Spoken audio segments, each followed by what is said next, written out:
Hayi bhuti awuyifaki kona. Oh shit. Eish.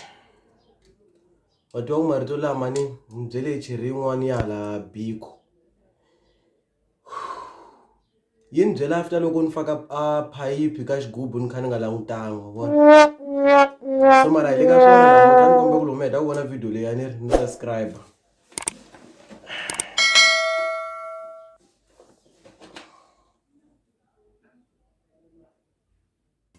Keramo chinese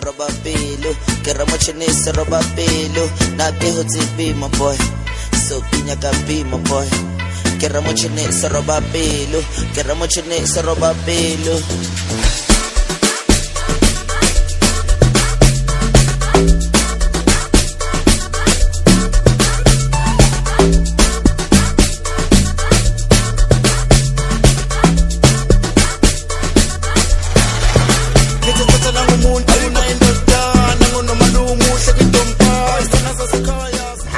Nati wangu mfome.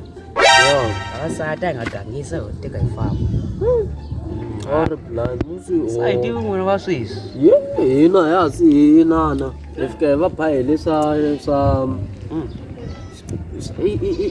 Isixhosa Mfome un'we mitolovele ka ndhawu leyi mina va halina na va lavi mfome va haleni.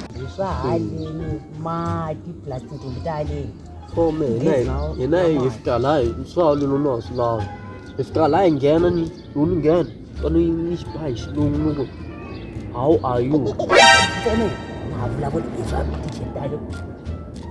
Bona ntombi leyi la kwala. Yeah. And I what? Loko sathali loko uyibona ntombi leyi angawuzuka kerekeni mfome. Ene ngari shenyo one kale.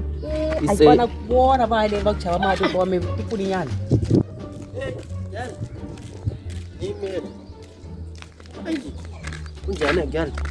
Hello. Kunjani? Awufanele. Namtla ina bad ni rivele file ka mara ishoku. Loko imala ntsutsumani lansa na vuya sweswi.